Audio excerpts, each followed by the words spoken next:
escribiendo sobre esas cuestiones, ¿no? Compañeros de otros lugares, sí. Perfecto. Sí, yo doy la instrucción. Miren, me aparece acá que ya estamos en vivo en el Facebook. Ya nos debe de estar pudiendo ver la gente, las audiencias. Las audiencias nunca van a aparecer aquí en pantalla con nosotros. Claro. Ellos tienen como su sala aparte de seminario. Bueno, ya está todo listo. Se está transmitiendo y se está grabando. Entonces pueden iniciar. Perfecto. Muchísimas gracias, Juan. ¿Les parece bien que demos inicio de una vez? Adelante. Bueno, pues hola y buenos días a todas las personas que nos escuchan. Bienvenidas y bienvenidos sean a esta primera presentación digital de un libro de Bajo Tierra Ediciones. El evento que nos convoca hoy es la presentación del libro Pueblos Indígenas en Tiempos de la Cuarta Transformación de Gilberto López y Rivas, editado aquí por Bajo Tierra Ediciones. Queríamos contarles, bueno, este es el tercer libro que nosotras editamos durante la contingencia sanitaria.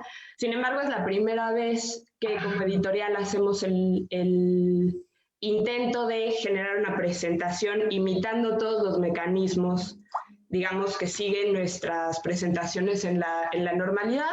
Entonces, esta va a ser una presentación con el siguiente formato. Tenemos primero 3 intervenciones de la mesa. Por último, cerramos con que Gilberto nos hable un poquito sobre su libro.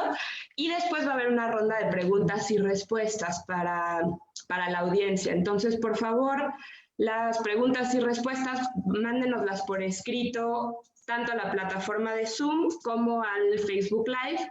Aquí tenemos, atrás de mí están compañeras del equipo técnico de Bajo Tierra Ediciones. Ellas estarán compilando todas las preguntas y yo les daré lectura.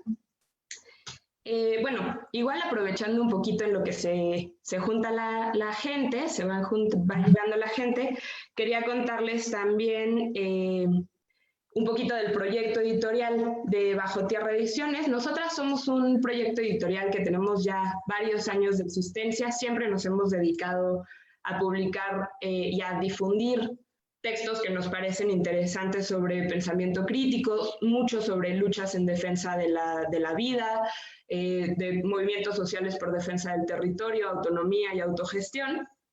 Y ahora ya desde hace un año que estamos en una nueva etapa y que nos constituimos como una editorial de mujeres. También ha habido como cierto proceso de profesionalización. Ahorita les estamos escribiendo desde nuestro local, digamos como para tratar de llegar cada vez como a más personas, digamos, ¿no? Este camino de convertirnos en una editorial de mujeres, pues de forma muy orgánica nos ha llevado a ciertos pasos, ¿no? Por ejemplo, a incluir muy fuertemente textos sobre feminismo dentro de nuestro catálogo, feminismos territoriales y comunitarios sobre todo, y siempre hemos tenido muy claramente puesto el ojo de que nos interesa seguir difundiendo ideas que defienden la vida y la reproducción de la vida en un sentido amplio.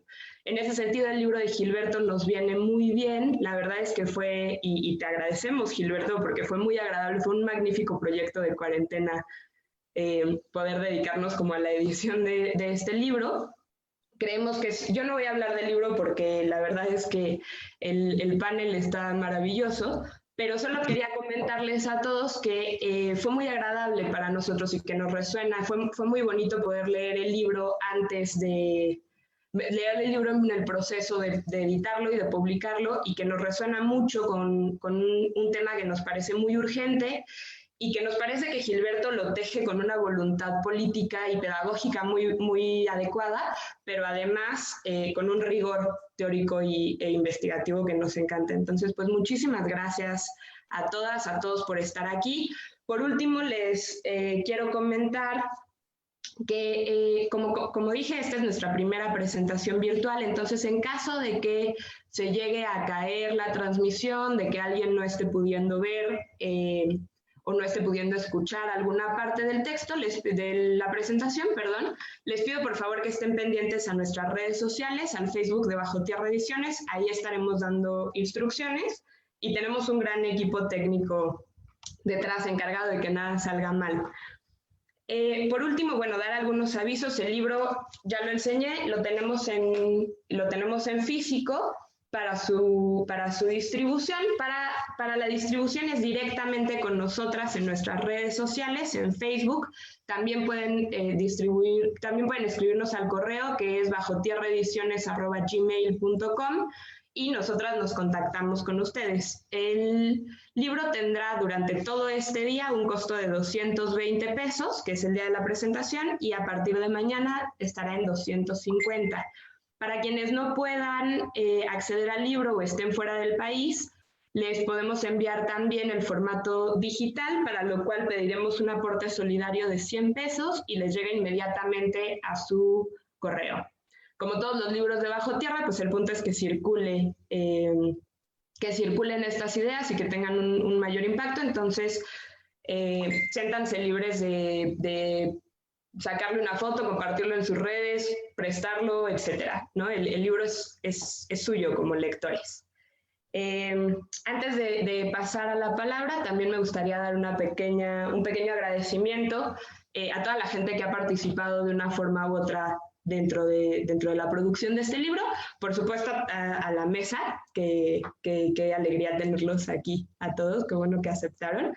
Y también, bueno, a los compañeros del GIEP, de la UACM, que han sido un proyecto compañero que tiene cosas muy interesantes. Les recomendamos también que busquen ahí su Facebook. A las compañeras de la librería La Cosecha, que son un proyecto hermano y que nos han ayudado en la difusión.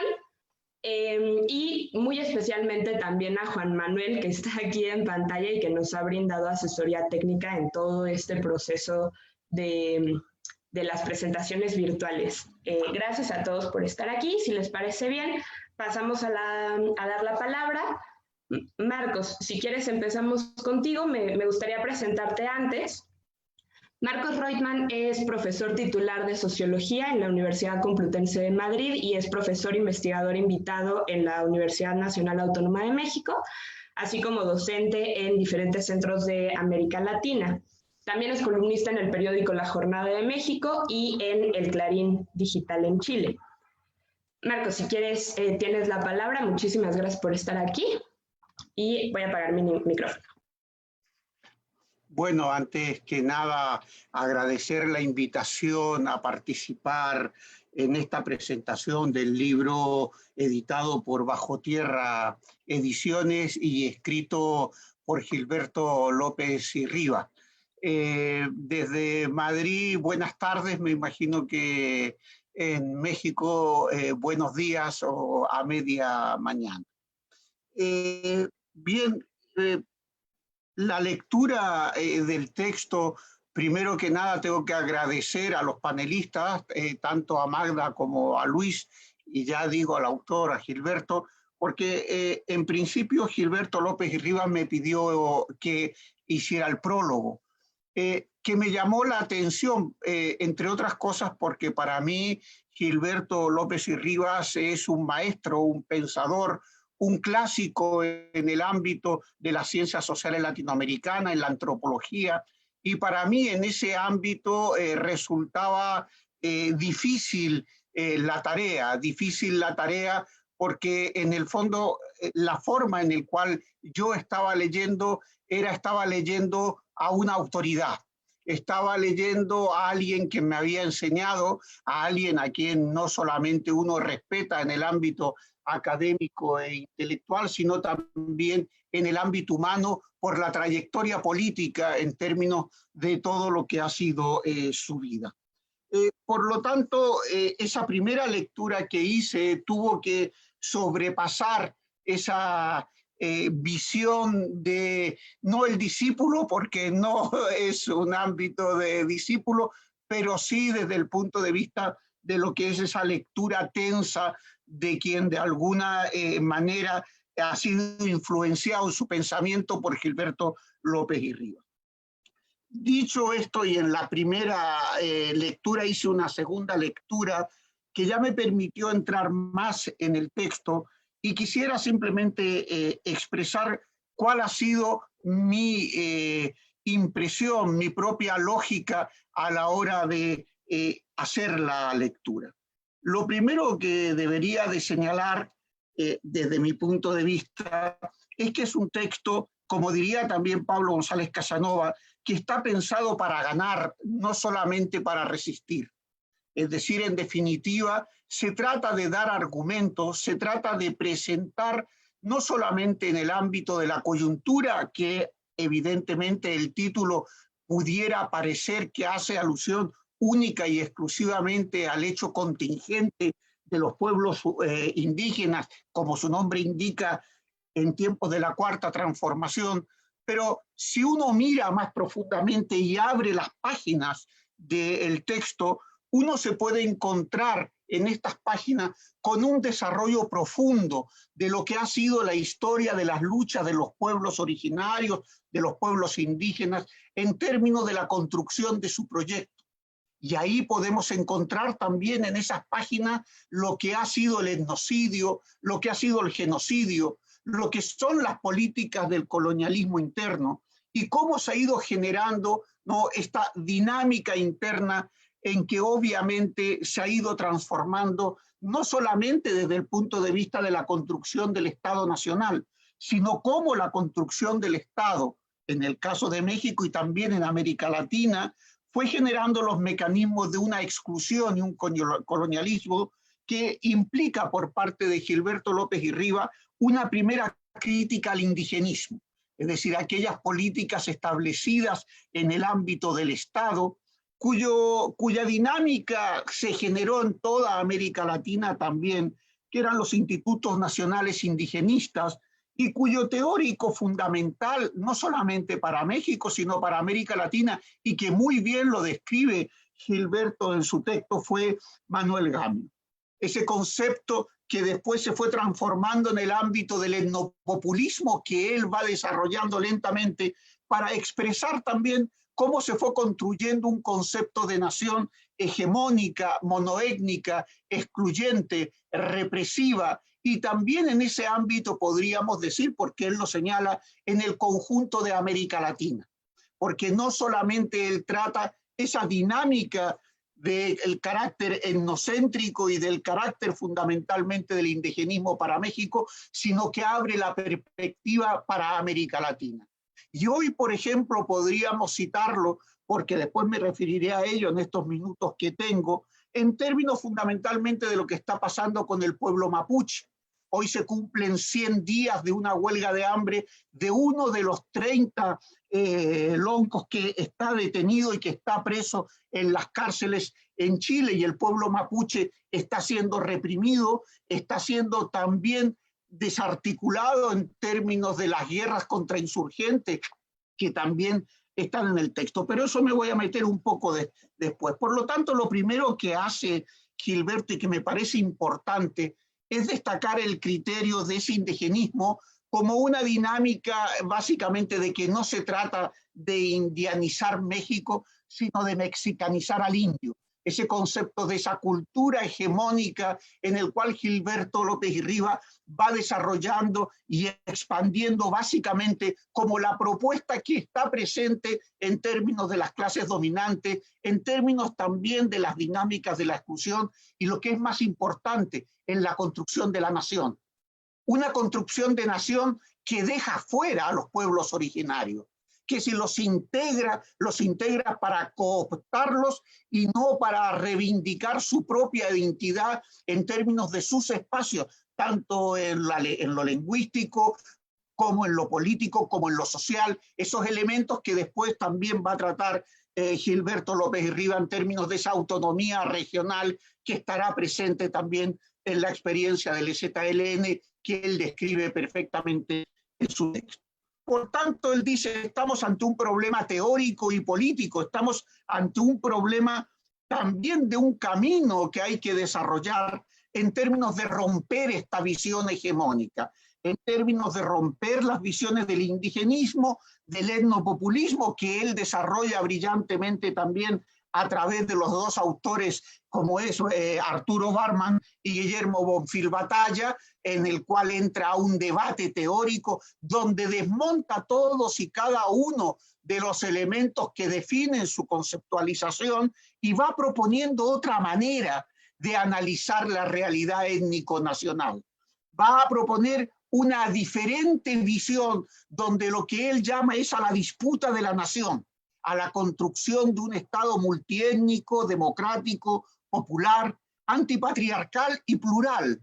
Es decir, hace una propuesta no solamente en el ámbito teórico, porque la teoría en definitiva es una forma de apropiación de la realidad, forma parte de la lucha política, y en eso Gilberto López y Rivas es consciente, porque está haciendo una propuesta también de creación en el ámbito de la lucha política y en el ámbito de la propuesta, diríamos en el ámbito no solamente de resistir, sino de transformar esa dinámica. Hay, por tanto, una propuesta de nación, una disputa, dirá él, de la nación. Un Estado multiétnico en términos del reconocimiento de esas diferencias que construyen estados, un Estado de muchas naciones, un elemento de muchas realidades, democrático en términos también, no solamente de un mandar obedeciendo, sino también de construcción de esa autonomía regional desde el punto de vista de la experiencia zapatista y también en ese ámbito del Congreso Nacional Indígena,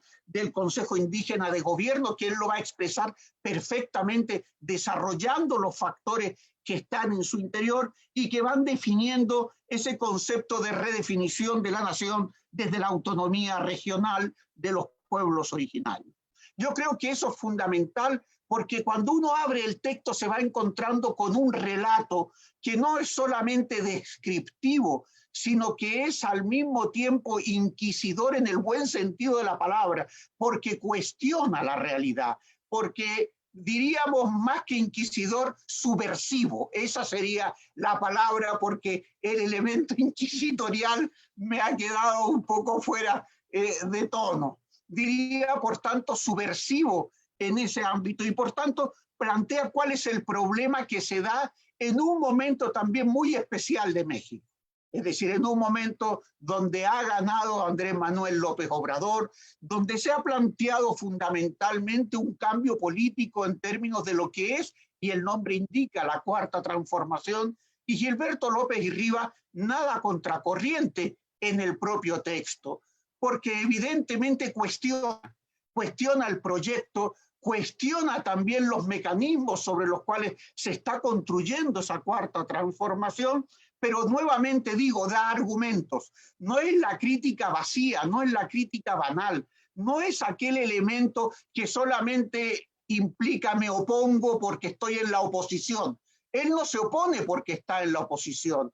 Hay una oposición en términos de ese yo acuso del concepto intelectual que también estaba presente en términos de la política de Estado, de la razón de Estado. Ataca esa razón de Estado que hoy está presente en lo que él llama con toda fuerza la recolonización, los elementos que han ido sobrepasando básicamente, ¿no?, los factores que estarían presentes en otros momentos históricos. Ya no se trata solamente de ese etnopopulismo, ya no se trata de los elementos que estarían presentes en el Instituto Nacional Indigenista, que siguen presentes, pero que ya no es lo fundamental, se adornan o se transforman en una guerra de recolonización que implica fundamentalmente, dirá él, una guerra contra los pueblos indígenas. Y ahí en esa guerra contra los pueblos indígenas es una guerra tanto visible, dirá él, como también invisible. Invisible no porque no se vea, sino invisible porque se tapa, porque se oculta. Y él va dando los elementos que están definiendo esa guerra en el ámbito fundamentalmente de la descripción de esa realidad que está presente.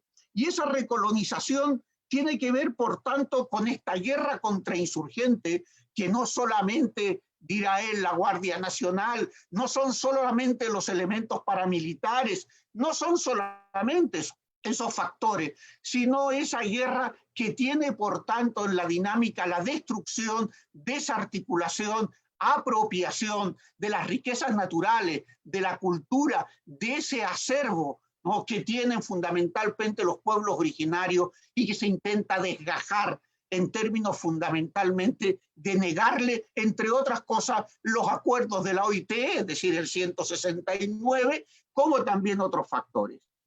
En esa recolonización, y ya voy terminando porque eran 15 minutos y ya veo que estoy, yo y si quiero, ya que estamos aquí, cumplir, ¿no?, con el subcomandante Galeano, mandar obedeciendo. 15 minutos, son 15 minutos y no son 20.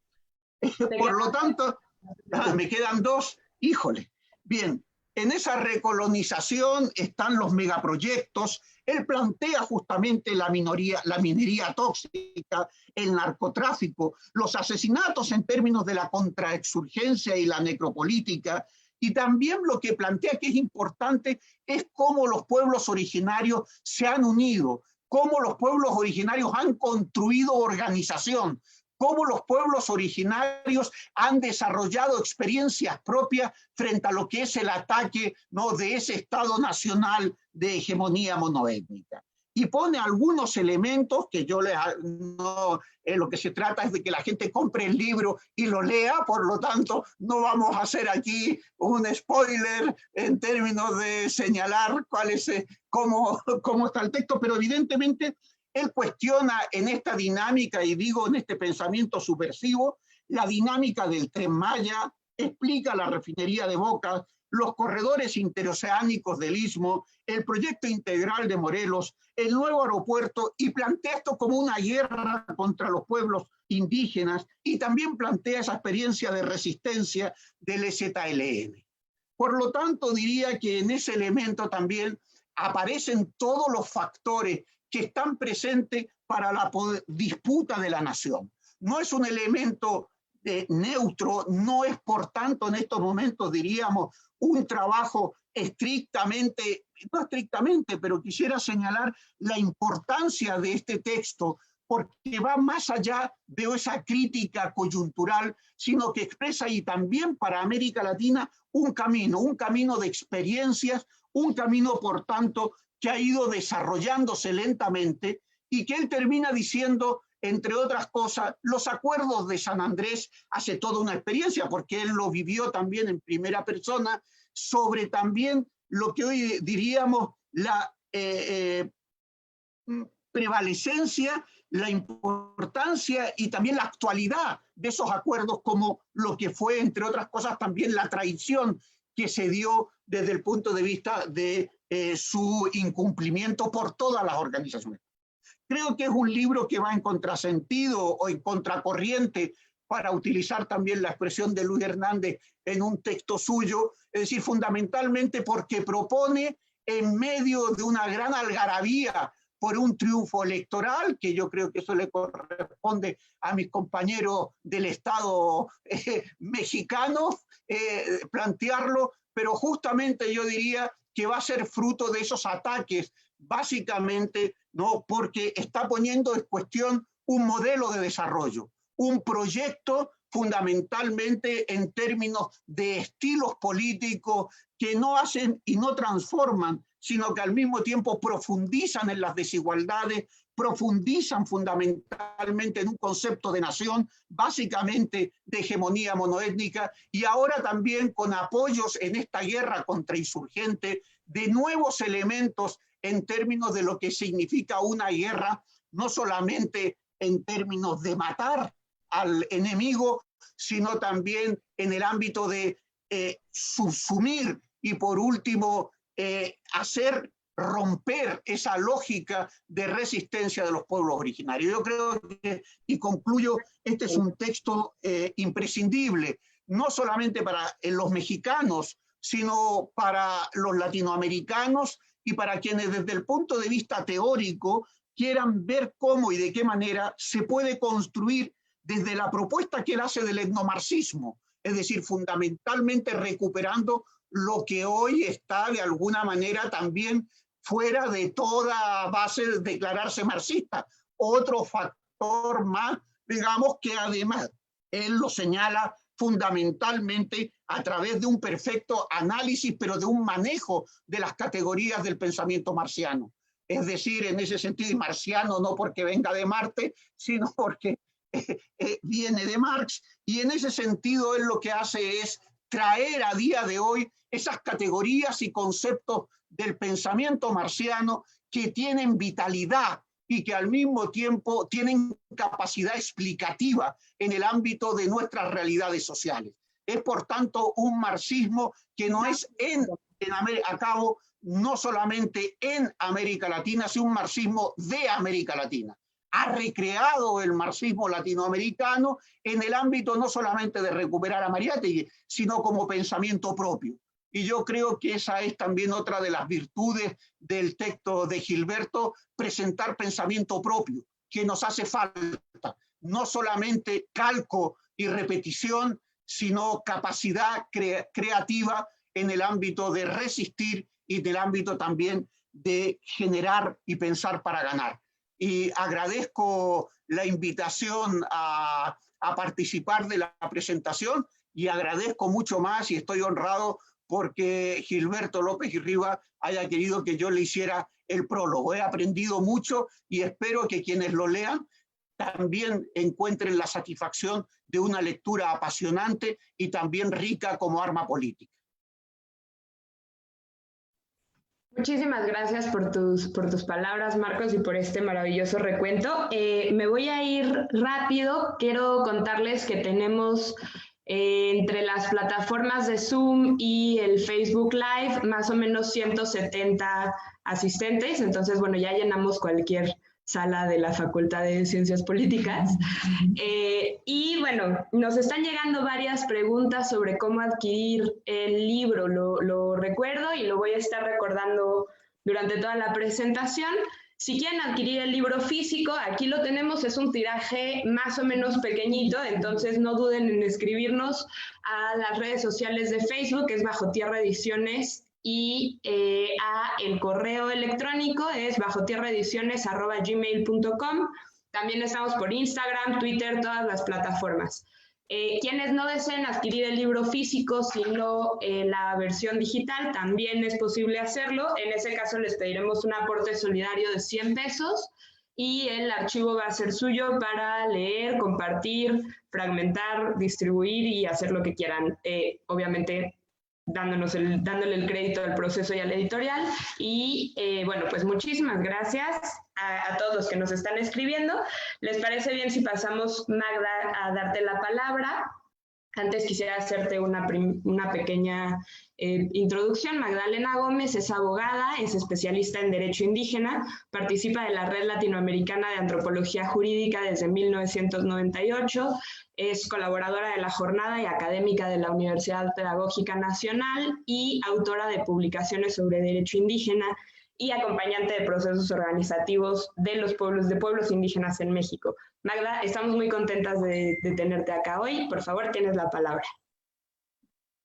Muchas gracias. Agradezco la invitación. Bueno, en primer lugar a Gilberto López y Rivas, que haya considerado mi participación, y obviamente a su proyecto editorial, que tiene un perfil realmente importante en estos tiempos, sobre todo. Hablar del libro que nos toca presentar, obviamente no se puede hacer sin considerar que estamos hablando de un teórico y de un militante, ¿sí? Y de un militante en el sentido pleno de la palabra. Yo avanzaba en la lectura del libro y pensaba que era una suerte de esbozo, solo un esbozo de biografía intelectual y política de Gilberto López y Rivas. Eso me planteaba y eso lo fui confirmando a lo largo de la lectura. Ya Marcos Reutemann daba muchísimos y vastos elementos sobre el significado de el accionar teórico y político de Gilberto López y Rivas. Pero luego la siguiente cuestión que me planteaba era de que en una primera instancia, cuando uno ve el título del libro, piensa que es un libro sobre la cuarta transformación. Y sí y no. Sí, en el sentido de que nos relata todo el telón de fondo que está presente en lo que hoy se le llama o se le dice la llamada cuarta transformación. Yo diría, es un libro para entender, comprender y profundizar la cuarta transformación, la llamada cuarta transformación, que de ninguna manera podemos darla por hecho. Y menos podemos darla por hecho si pensamos en que los pueblos indígenas a lo largo de la historia de nuestro país, a lo largo de esa historia de exclusión, como bien señala Gilberto, genocidio, etnocidio, racismo, a lo largo de esa historia sí ha tenido participación el pueblo, pero ha tenido participación como carne de cañón, no con sus reivindicaciones en una primera instancia. Entonces, eso de cuarta transformación no le atañe a los pueblos indígenas. Están en su propia transformación y en su búsqueda de transformación, como bien lo señala Gilberto, en el proyecto político del sujeto autonómico en que se han constituido los pueblos indígenas. Bueno, esta cuestión me lleva también a plantear la mirada que nos ofrece Gilberto, la mirada desde dentro que nos ofrece respecto al indigenismo. El indigenismo que ubica desde su nacimiento, vamos a decir, oficial, pero el indigenismo lo tenemos presente desde el accionar de Vasco de Quiroga en el estado de Michoacán, tratando de impulsar proyectos de muy buena fe, paternalistas, con mucho compromiso, pero siempre paternalista. ¿Qué podemos decir de el indigenismo oficial, el indigenismo que se inaugura con 1948 y una ley que crea al Instituto Nacional Indigenista?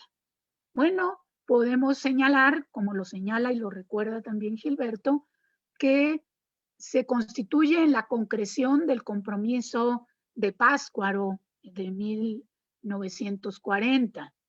Compromiso de Pátzcuaro que hay que señalar no fue homogéneo en el conjunto de América Latina, aun cuando hayan venido representantes de los países a firmar aquí.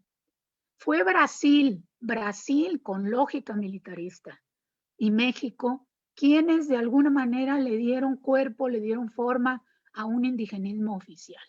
Yo recuerdo ya hace algunas décadas que fui a Costa Rica y tenía la inquietud de visitar el equivalente del Instituto Nacional Indigenista Mexicano.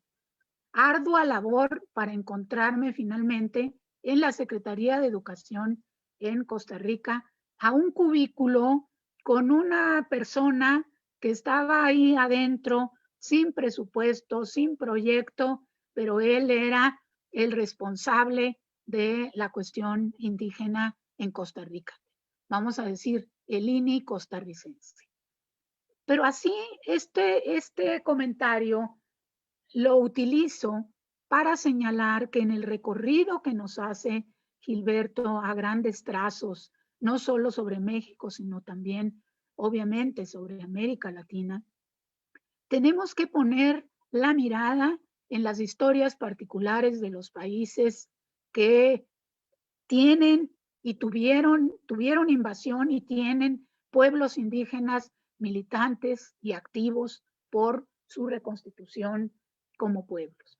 Y tenemos que ubicar las historias particulares porque es increíble cómo el tipo de invasión, el tipo de colonización que se vivió en cada país también tiene que ver con la manera en que los Estados-nación se conformaron y con la manera en que se ha relacionado, en este caso, el llamado Estado mexicano con los pueblos indígenas.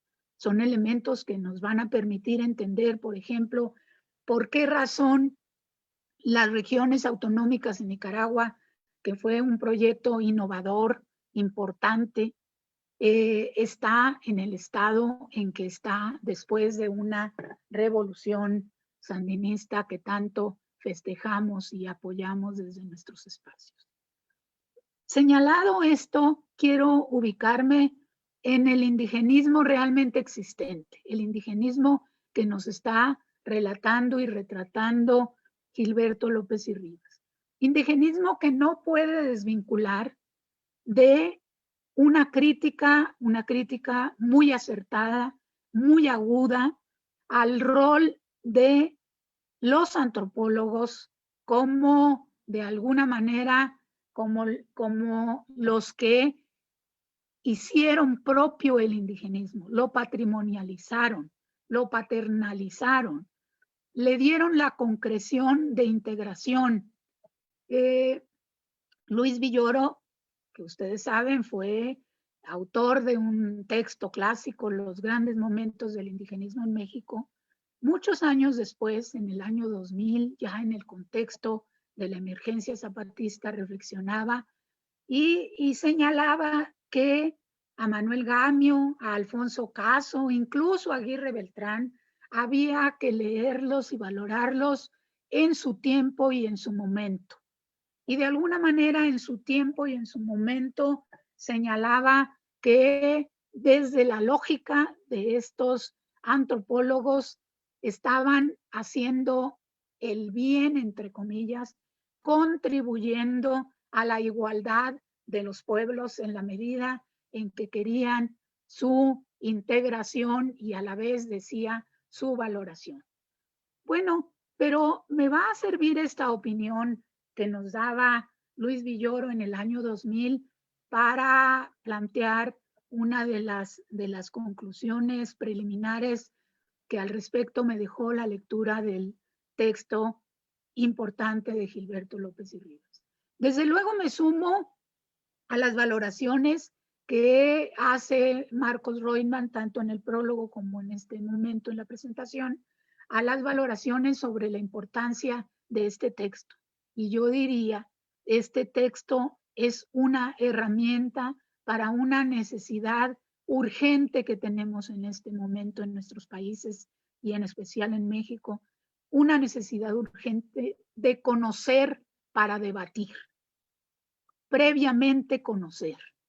Me temo que en muchos de los no debates o mucho del no debate, mucho de la polarización que vivimos hoy en día tiene que ver con ese desconocimiento que expresa en todo caso una naturalización del racismo, de la discriminación, donde la causa de los pueblos indígenas no tiene por qué constituirse en el centro de ningún proceso de transformación.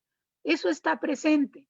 Gilberto recuerda en la reconstrucción puntual que hace un evento que fue trascendental en 1994 y que fue la reacción de amplísimos sectores de la sociedad que salimos a la calle a exigir un cese al fuego justamente para que se detuviera la masacre previsible hacia unos indígenas que en proporción con la fuerza militar tenían poca capacidad, dijéramos, de sobrevivir. Esa maravilla de la sociedad civil fue una maravilla humanitaria, política, que obtuvo resultados, que logró que el 12 de enero del 94, a solo 12 días del estallamiento zapatista, se planteara el cese al fuego, con todo el proceso que bien reconstruye y delinea a grandes trazos Gilberto López y Rivas, pero eso fue fundante.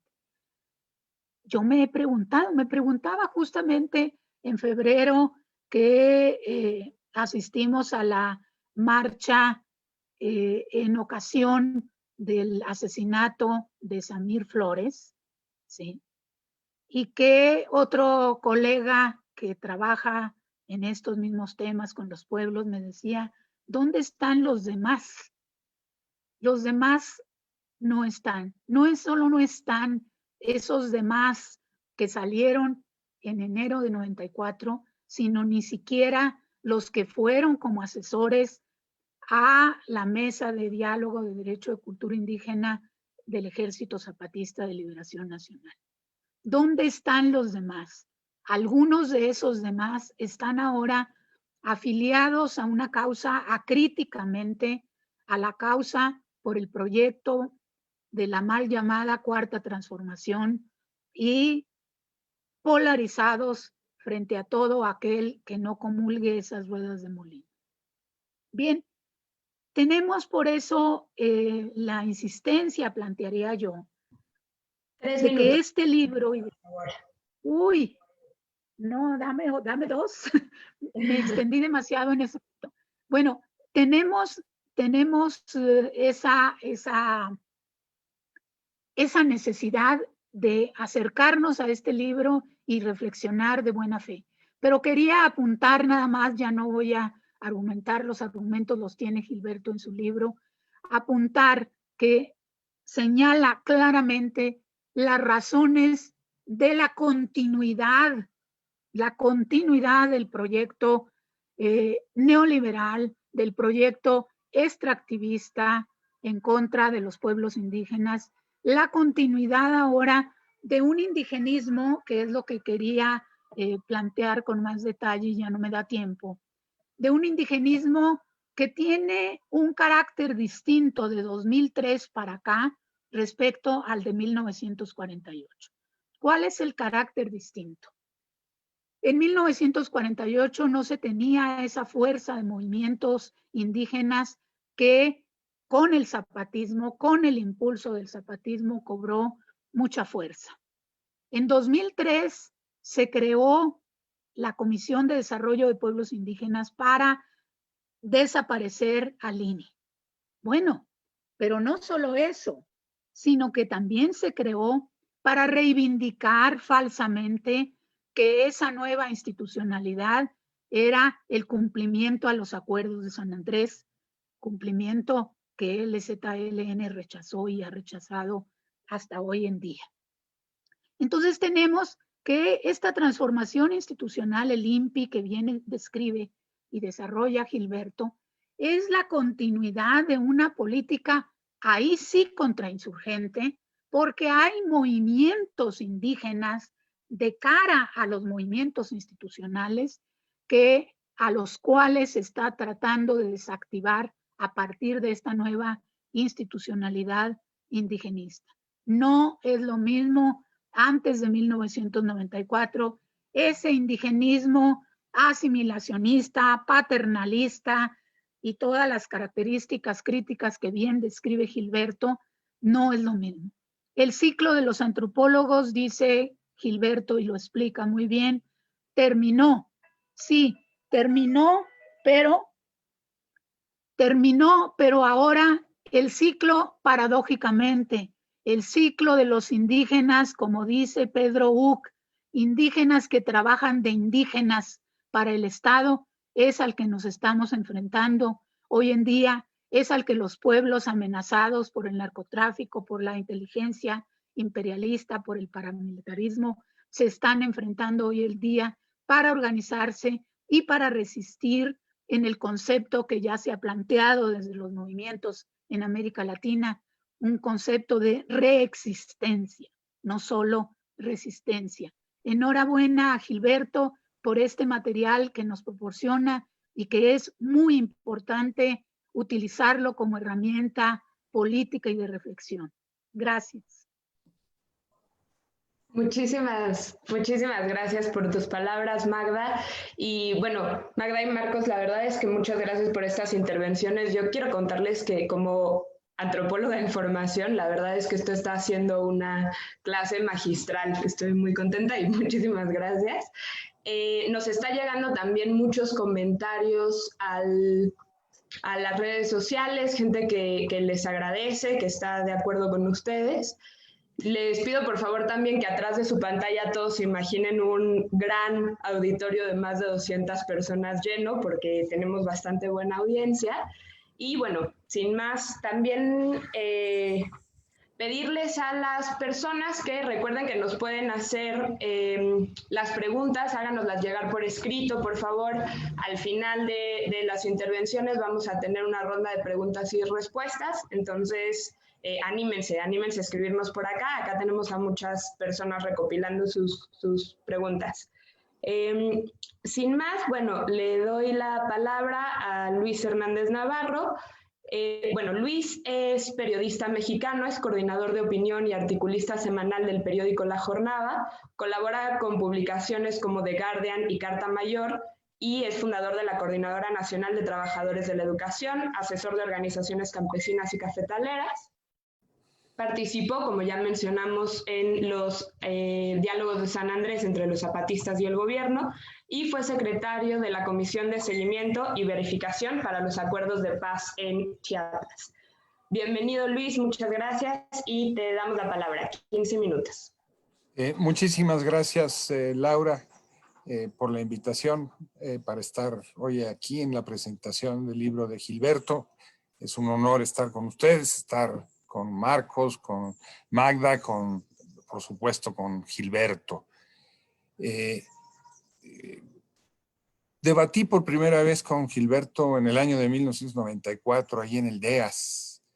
Él tenía una visión muy precisa de su concepción sobre la autonomía y los pueblos indígenas. Yo tenía otra. Y como verán en este comentario a Abuelo de Pájaro, aunque Gilberto y yo nos hemos hermanado, nos hemos hecho hermanos, ¿verdad? Estuvimos juntos, tuvimos el privilegio de acompañar los acuerdos de San Andrés.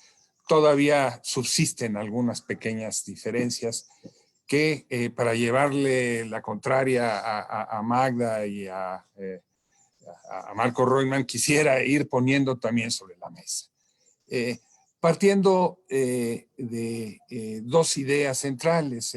La primera es que me parece que, tal y como decía Magda, en muchos sentidos este libro es un libro de vida de Gilberto. Ahí está resumida, a veces de manera muy apretada, una biografía intelectual riquísima y apasionada de muchos años, que comienza con el estudio de las minorías nacionales, de los chicanos en Estados Unidos, y que se sigue con las regiones pluriétnicas autonómicas, todo el debate con la vieja antropología mexicana y su papel, por otro lado, como diputado. Él fue diputado, jugó un papel relevante en la primera inclusión del concepto de pueblos indios, si no recuerdo mal, fue en el artículo 4, algo menciona en el texto. Es decir, esas múltiples vidas que ha llevado Gilberto a lo largo de todos estos años se resumen en este libro teórica e intelectualmente, de tal manera que es una especie libro de Matryoshka, en donde una muñeca saca otra muñeca, saca otra muñeca, saca otra muñeca, y cada una es una muñeca en sí misma, pero todas acaban estando relacionadas. Esta diversidad de temas no le quita en ningún momento al libro consistencia, rigor. Es un libro entendido como una obra completa. Entonces ese es el primer elemento que yo quería señalar. El segundo elemento es que el libro está atravesado por lo que me parece son las dos grandes pasiones intelectuales de Gilberto, que tienen que ver con el concepto de nación y la lucha por la nación, por un lado, y por otro lado, el concepto de pueblos indígenas y sus luchas por el ejercicio del derecho a la libre determinación y de la autonomía. y se mete en camisa de 11 varas ahí, lo digo en el buen sentido de la palabra, ¿no? Porque él quiere formular intelectualmente una salida en donde hay un espacio para un nuevo tipo de nación, la nación entendida en su disputa como un espacio de resistencias contra el imperialismo y la explotación de clase, y para la reconstitución de los pueblos indios. Es una empresa complicada, ¿no? Porque hay precisamente quien concibe a los pueblos indígenas frente a la nación, en contra de la nación. No me voy más lejos, pero recientemente una intelectual indígena brillantísima, Yasnaya Elena, Mije, lingüista, decía que los pueblos indios comparten dos rasgos necesarios: haber sufrido el colonialismo europeo o de otro tipo y no haber formado nunca estados-nación propios, pueblos sin estados, de tal manera que quedaron encapsulados dentro de países, lo quieran y no lo quieran. Y los gobiernos de esos países han desarrollado dos políticas hacia ellos: o encapsularlos o desaparecerlos. Desde este punto de vista, el concepto de pueblo indígena es siempre un concepto de carácter político, ¿no? Y ahí es donde, digamos, esta idea que emerge dentro del mismo movimiento indígena está en debate con los conceptos de Gilberto. El libro también es extraordinariamente pertinente porque la cuestión indígena no es un asunto secundario de la Cuarta Transformación. La Cuarta Transformación ha apostado a hacer del mundo indio uno de los elementos centrales de su legitimación. No olvidemos el 1 de diciembre del 2018, la toma de posesión en el Zócalo, que fueron realmente dos tomas de posesión, una, la formal, estricta, y otra en el Zócalo con una gran ceremonia aparentemente indígena, y digo aparentemente porque a pesar de la participación de indígenas, se le entregó allí por parte de distintos representantes de pueblos al nuevo presidente el bastón de mando. Hubieron ceremonias de limpia, de sanación, una especie de montaje hollywoodesco, muy en espíritu New Age, ¿no? Pero que apelaba a la legitimidad indígena para decir, este es el presidente de los indígenas. Pero si ahí hubiera quedado el asunto como un detalle folclórico en la agenda, pues no habría pasado más, pero no, o sea, inmediatamente después de lo que fue la gira presidencial por el Instituto Mexicano de Seguro Social por todo el país, emprendió una gira por los pueblos indígenas, se reunió con los yaquis, como se acaba de volver a reunir con los yaquis a su manera, tratando de recomponer este tipo de relación, reconstruyendo algo que Gilberto señala muy bien en su libro, esta experiencia del presidente cuando estuvo al frente del Consejo Coordinador Indigenista en Tabasco, ¿no? Reconstruyendo entonces un nuevo paternalismo, pero un nuevo indigenismo que, como señala Magda Gómez, tiene elementos del pasado, pero tiene también elementos del futuro. Es una nueva apuesta. Y desde entonces lo indígena ha estado ahí presente una y otra vez en la Cuarta Transformación. Gilberto se atreve a 2 años de distancia, ¿verdad? No es un balance de un historiador, ¿no? Es más bien como su trabajo en ese sentido es la de el cronista que desde la calle está narrando los atasques de tránsito que encuentra, describiendo los problemas que va encontrando, porque las cosas todavía no acaban de finalmente acomodarse en el nuevo proyecto. Pero sí, es muy claro en señalar con toda claridad que estamos ante un nuevo indigenismo, entendiendo el indigenismo como una política de los no indios hacia los indios, ¿no? Que busca sustituirlos y que pone en el centro el problema de la asimilación, que pone en el centro políticas de combate a la pobreza focalizadas, que no resuelven los problemas de fondo, que deja de lado su papel como sujetos de derecho y que simple y sencillamente cierra los ojos ante el grave problema de la conquista de sus territorios, tanto por la minería a cielo abierto como por el crimen organizado, ¿no? Ese es el retrato que nos dibuja Gilberto de estos nuevos pueblos. Decía yo que no quería perder la oportunidad aquí para hacer un poco de esgrima también con él, porque ya es vicio. Gilberto hace una crítica, me parece, implacable al viejo indigenismo de Gamio, ¿verdad? Que podríamos sumar muchos más. Pero luego quiere ajustar cuentas con lo que él llama el etnopopulismo, ¿no? Y comete un primer acto desde mi punto de vista de injusticia, que es asociar ese etnopopulismo con el desarrollo de las corrientes concheras, ¿no? O mexicaneras, ¿no? Como si una fuera derivación de la otra.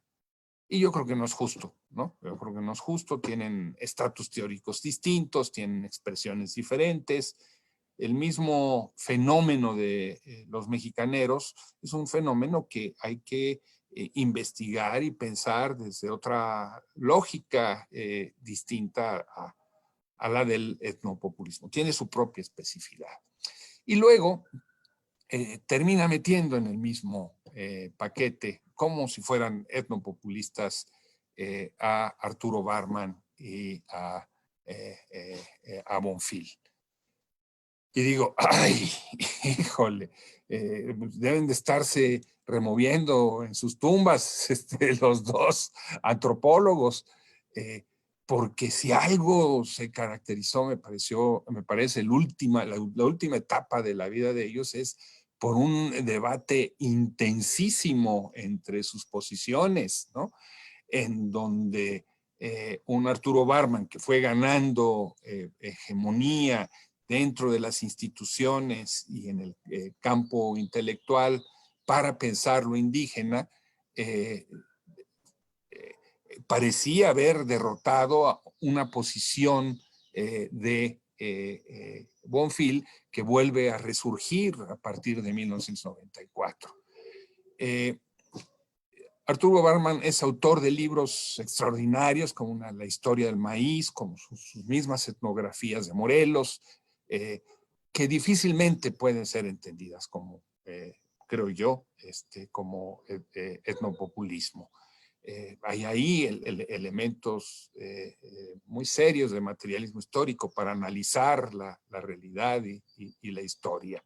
Otra parte es su deriva institucional, su papel en los gobiernos de Salinas, su misma visión del Instituto Nacional Indigenista, que fue muy desigual, digamos, ¿no? Y después el papel que juega, tratando de puentear entre Ernesto Zedillo y Carlos Salinas en su pleito.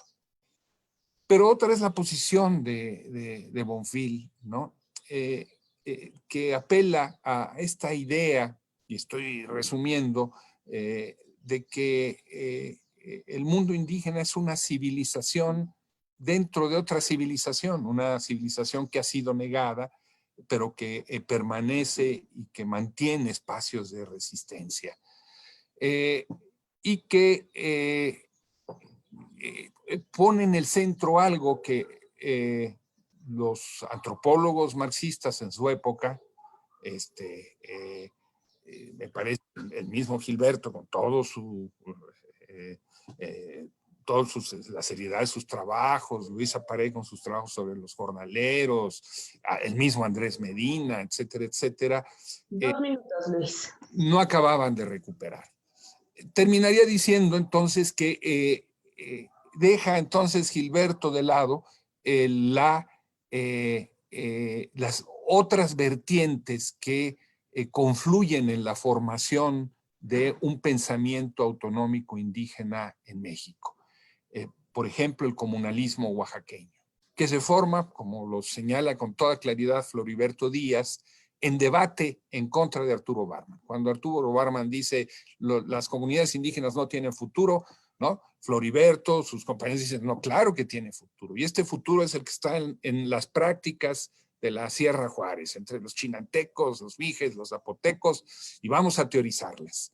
Y eso es lo que hacen, y de ahí nace entonces esta vertiente, el comunalismo, que fue fundamental en San Andrés y que es fundamental.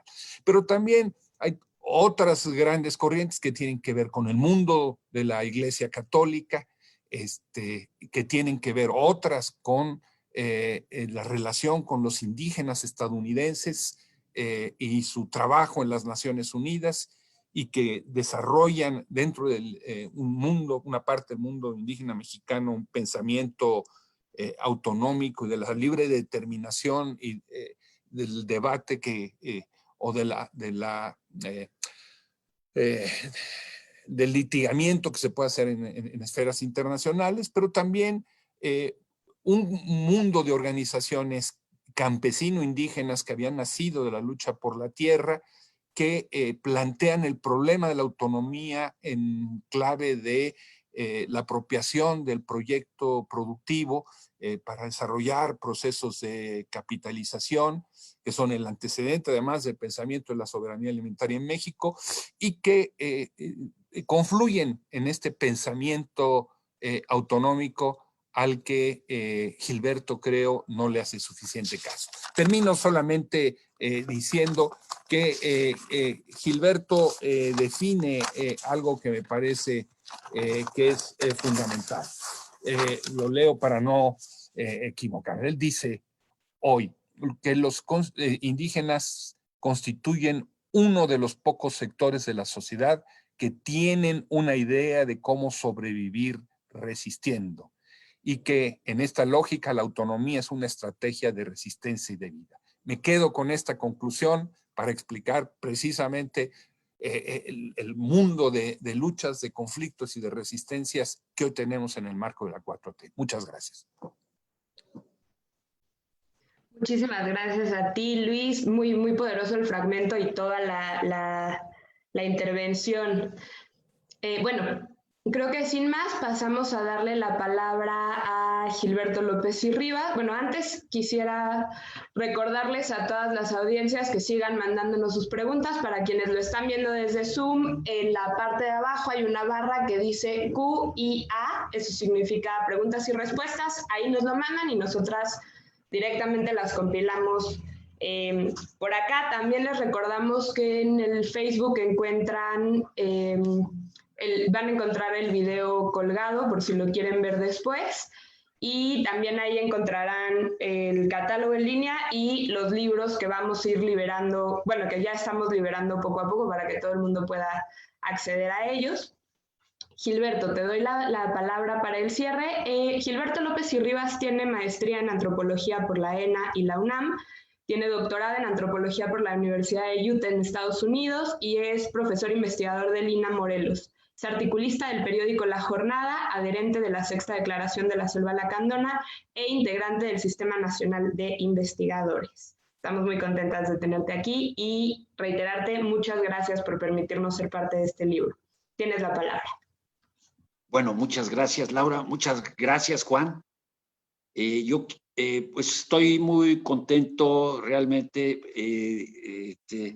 por el trabajo extraordinario que ha hecho Bajo Tierra Ediciones, por este colectivo de mujeres que luchan por el pensamiento crítico, por la defensa de la vida, y que han hecho en un tiempo récord posible, en plena crisis sanitaria, la producción de este libro, y no solamente eso, sino la presentación que hoy está teniendo lugar. También agradezco a los colegas y las colegas de la Basa M, y a todos los que han hecho posible esta presentación, los diversos colectivos que han participado.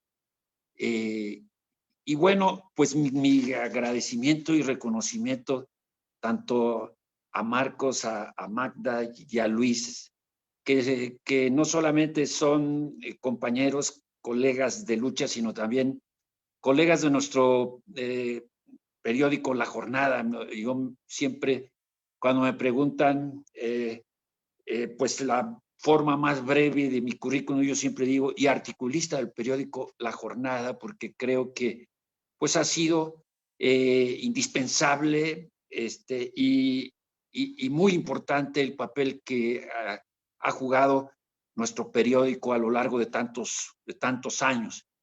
Y bueno, agradezco muchísimo a Marcos en particular por su prólogo.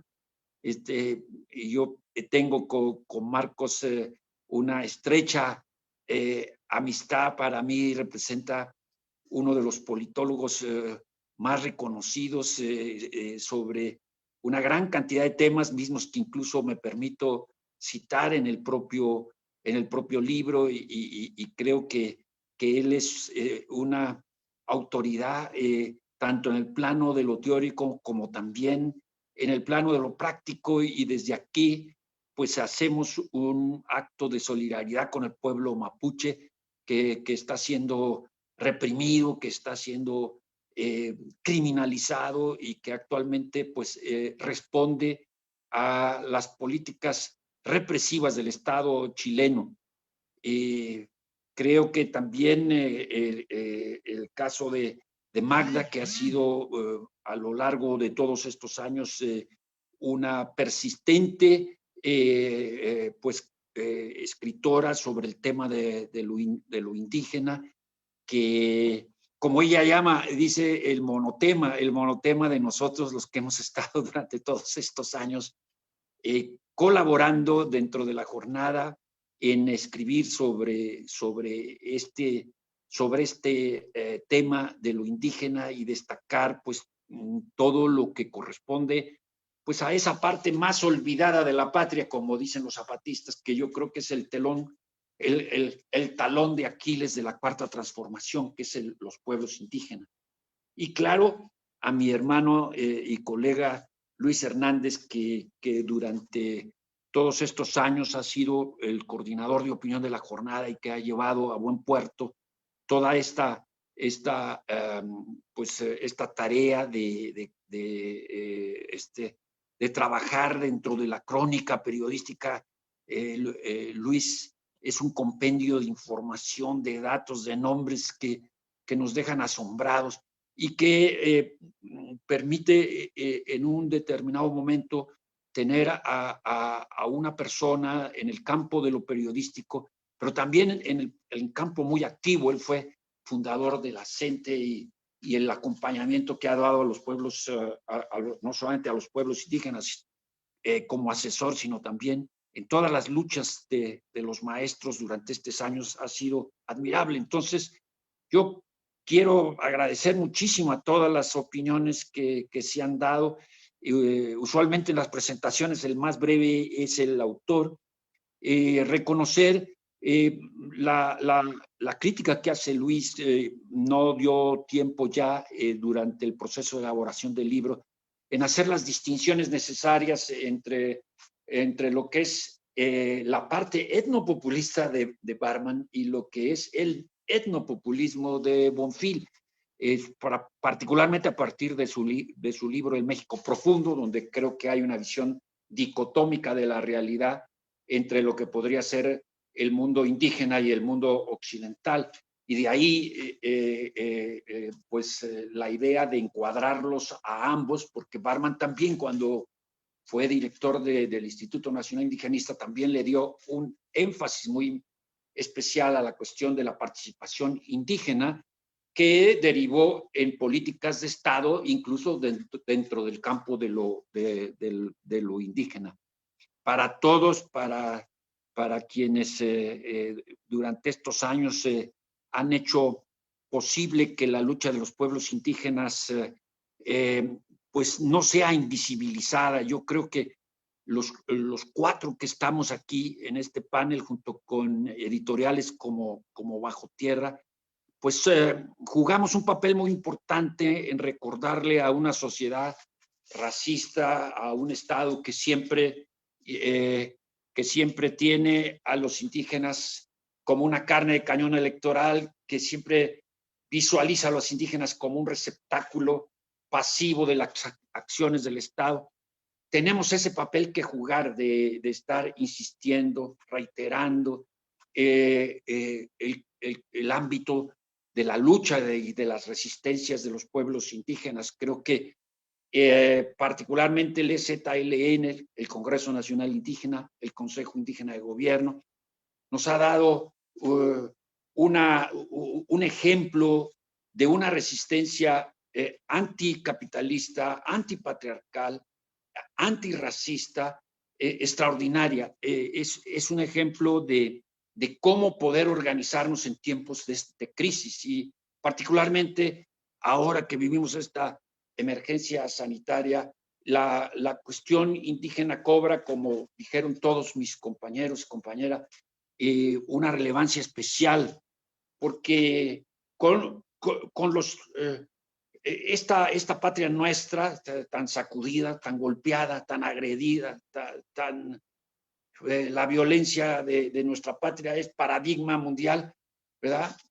Sin los indígenas no podremos salir adelante, y por eso creo que cada uno de nosotros, en su trinchera, en su espacio, dentro de sus perspectivas, juega un papel muy importante en este ámbito de las resistencias indígenas. Y bueno, no me queda más que reconocer a los 3, a Luis, a Magda, a Marcos y a la editorial, por haber hecho posible la posibilidad de esta, como dijeron ellos, esta herramienta. Para mí el papel de la intelectualidad es precisamente el elaborar colectivamente estrategias de lucha, tanto en lo teórico como en lo práctico, tanto en el campo de lo que podría ser la elaboración conceptual de nuevas formas de ver la realidad, como también de lo que es el acompañamiento de este intelectual colectivo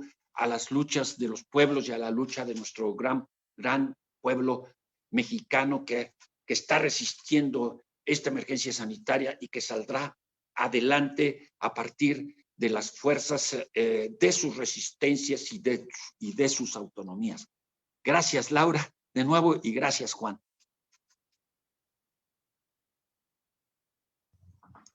Maravilloso, pues muchísimas gracias. Muchísimas gracias a todos los presentadores, los panelistas.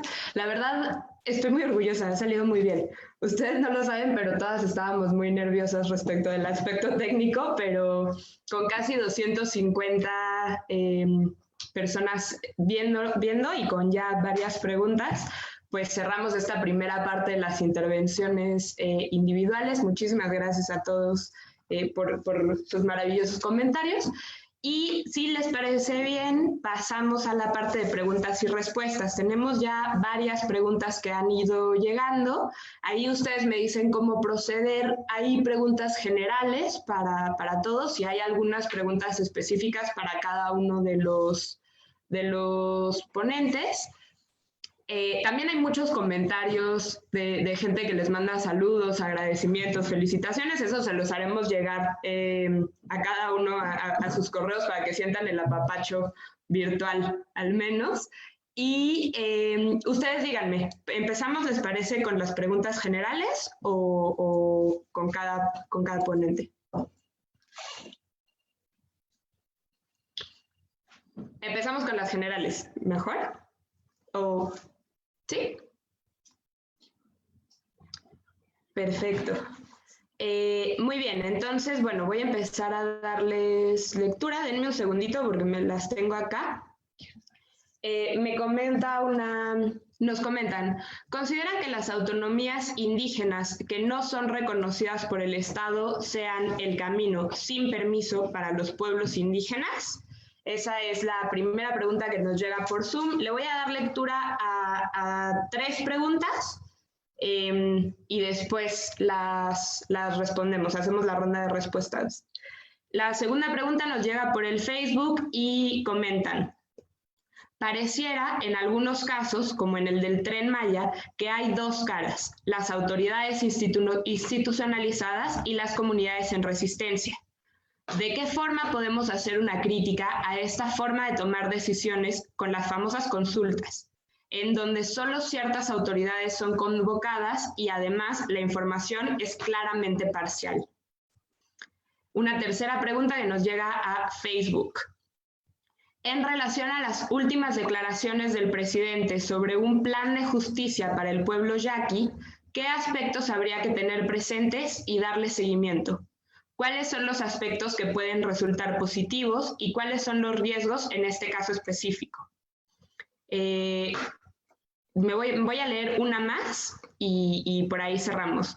¿Qué opinión les merece la participación? Este es muy interesante.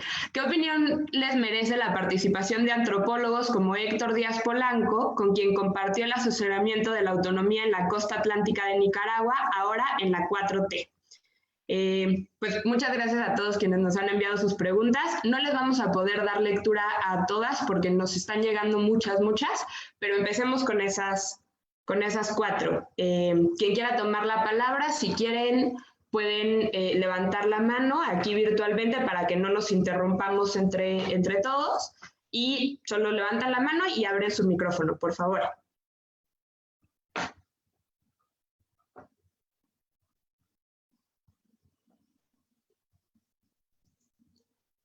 Magda, tienes la palabra.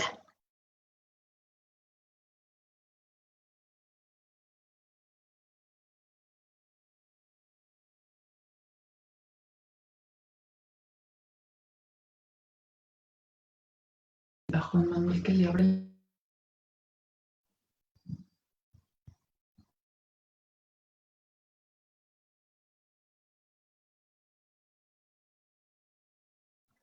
Juan Manuel, parece que Magda está teniendo problemas para abrir su micrófono desde los controles. ¿Nos lo podrías abrir, por favor?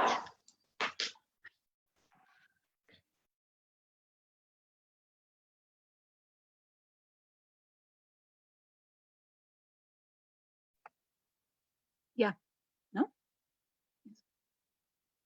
Bueno, yo quiero comentar la segunda y tercera de las preguntas. Creo que la primera de las autonomías de hecho no amerita, sería un poco irresponsable dar una respuesta contundente, puesto que son distintas las estrategias de los pueblos. Pero fíjense que en el caso del Tren Maya, hemos participado insistentemente en la crítica a lo que ya ahí se señala en la pregunta, a la crítica al proyecto mismo, en la crítica a los mecanismos manipuladores de la consulta, a los polos de desarrollo, etcétera, etcétera. Inclusive hemos llegado al punto donde yo me he planteado que estamos ahora con la cuestión del Tren Maya, algunos de nosotros, como lo estuvimos cuando debatíamos sobre el cumplimiento de los acuerdos de San Andrés. Ahí en el tema, ahí en el punto. Habría que pensar en qué momento le para uno al Tren Maya, porque también hay observaciones de otras regiones, de otros procesos, donde dicen, ya solo hablas del Tren Maya, ¿sí? Es una cuestión para pensar. El Tren Maya en lo personal es paradigmático de el daño que puede hacer la llamada cuarta transformación a los pueblos indígenas, el daño estructural que puede hacer a todos los pueblos, aun cuando estén en la Sierra Tarahumara de Chihuahua. En el caso, ya aquí justamente estoy elaborando sobre este punto sobre este plan de justicia. En el caso Yaqui, ¿qué es lo que podría señalar? Es interesante que se incluya en la agenda temas de fondo como es la cuestión del despojo de la tierra. Eso ya rompe con esta dinámica solo de atender a los pueblos en lo individual con su beca o etcétera. Sin embargo, es también una suerte de bomba de tiempo porque a lo largo de los años, desde el momento mismo en que Lázaro Cárdenas emitió el decreto donde dotó a los yaquis de las tierras, desde ese momento mismo los yaquis, ya lo han planteado en la CIDH, los yaquis estuvieron inconformes porque no les dio todo lo que pedían. Todo lo que ha pasado en estas décadas lleva a una cuestión de enfrentamiento con los actuales posesionarios de esas tierras. Va a estar interesante qué tan a fondo se va a ir el gobierno con el tema de lo que llaman la restitución de las tierras. Está interesante y está riesgoso. Y ellos ya le pusieron al programa de justicia, le pusieron una suerte de salidas laterales o de paliativos, como el hecho de que anduviera por ahí la secretaria de Bienestar para checar lo de las becas, como el hecho de que les den actividades o proyectos de tipo urbano que son importantes, pero sí puede muy bien Sedatu llegar e instalar en una plaza alumbrado público o corregir unas tomas de agua. El asunto central es que están tocando el tema del despojo de las tierras, donde hay uniones de agricultores, pequeños propietarios, posesionarios de las tierras, que no se van a quedar con brazos cruzados. Entonces es de observar. Pero el otro factor que sí es de señalar es que nuevamente preocupa que se aborda un tema de conflicto como el gasoducto, que está detenido en Lomas de Vacuum, ¿sí? Por oposición a ese gasoducto, y ya abrió la puerta el presidente de la República a que dice que le va a cambiar el rumbo, ¿sí? Vamos a ver. Yo lo que digo, el tema yaqui se están metiendo en una agenda de problemas estructurales que ojalá por los yaquis salga bien y ojalá que no se arme un entramado de frustración, diría yo. Sí. Es lo que puedo señalar.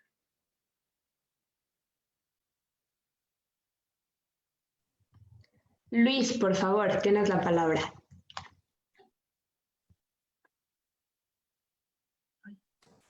Ahora sí.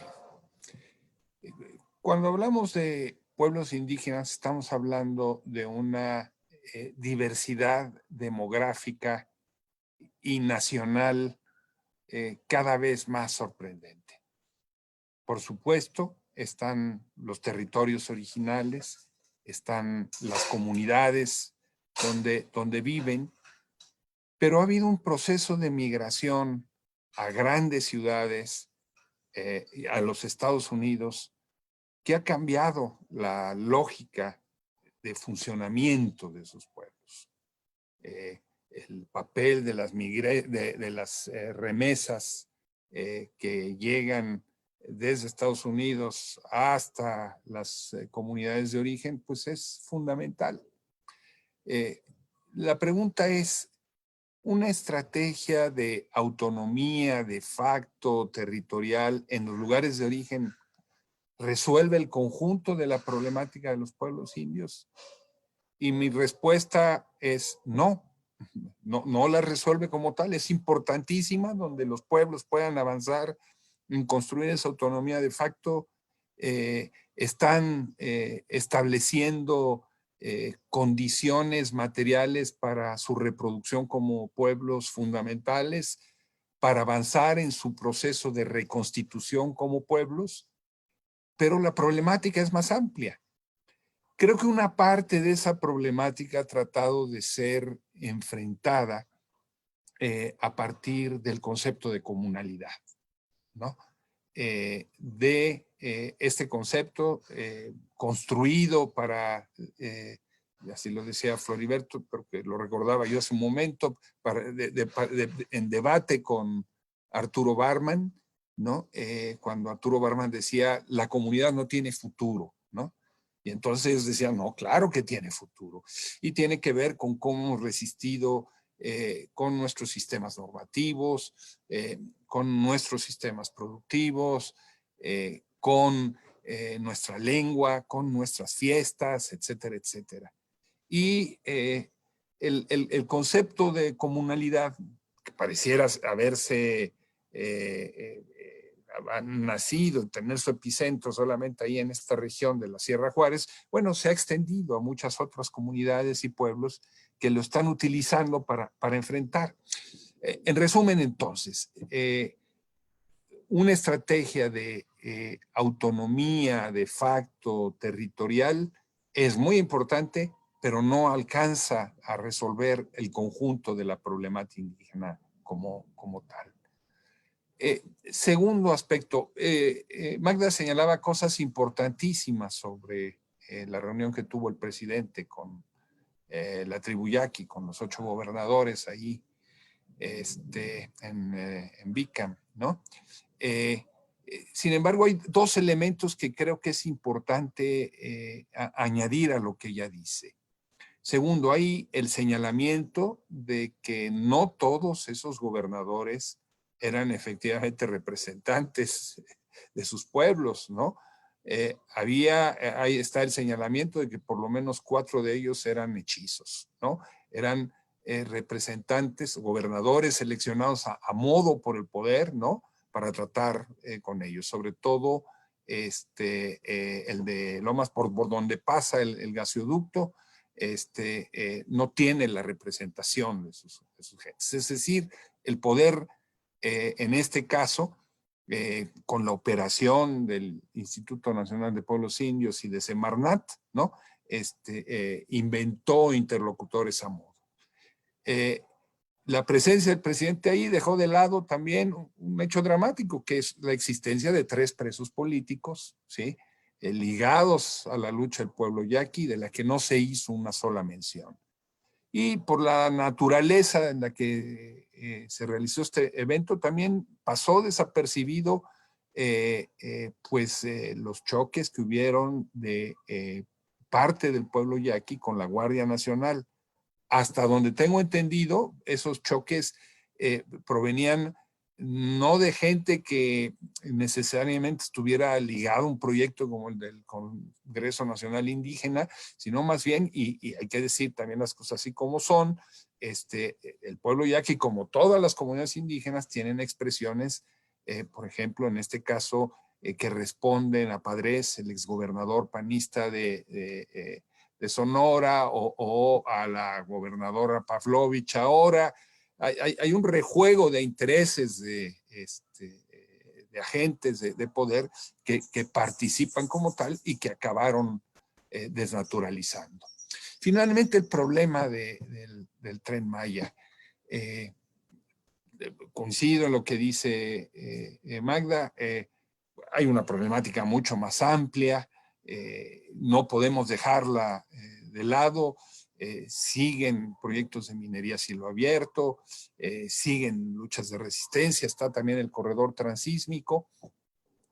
Pero en el caso del Tren Maya no podemos dejar pasar desapercibido, primero, el carácter espurio de la consulta que se organizó, porque hay que decirlo así, fue una consulta ospuria, ¿no? Concentrada fundamentalmente en las autoridades ejidales, no en el mundo de las relaciones comunitarias que existen en la región. Como tal, para bien o para mal, la península de Yucatán, su estructura de la tendencia de la tierra es fundamentalmente ejidal, a pesar de la existencia de comunidades.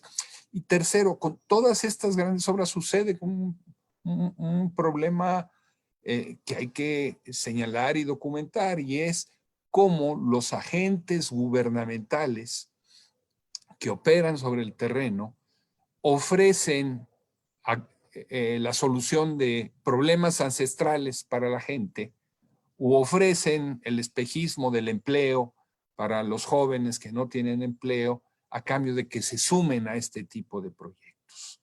De tal manera que siempre vamos a encontrar voces indígenas, ¿no?, que hablen a favor de estos proyectos o por interés o por la fantasía de resolverlos. Hay que ponerlo sobre la mesa, eso está ahí. Pero, en resumen, lo que los pueblos están hoy enfrentando es estos grandes megaproyectos, el hacerse a un lado de sus demandas de reconocimiento legal, 2, y 3, una política de apoyos directos a sus miembros o a jóvenes o a quienes siembren arbolitos o a quienes tengan determinada edad, ¿no?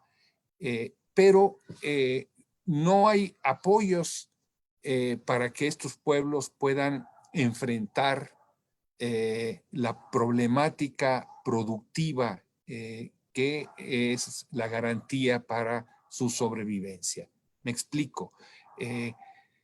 Muchos de ellos son productores de café o son candelilleros en otros lugares o producen vainilla y para poder enfrentar la acción combinada de coyotes, ¿sí?, y de agentes agroindustriales, necesitan tener economías de escala y necesitan tener accesos a recursos no individualizados, sino para sus recursos para financiar procesos de acopio o de comercialización o de industrialización de sus productos agrícolas. El actual gobierno desapareció esos proyectos prácticamente, ¿sí?, y puso a los productores a competir con los tiburones del mercado. Muchas gracias, Luis. Les pedimos, vamos a buen tiempo, pero les pedimos que intenten responder más o menos en unos 5 minutos, entre 5 y un poquito más. Gilberto, tienes la palabra y tenemos una segunda ronda de preguntas también. Bueno,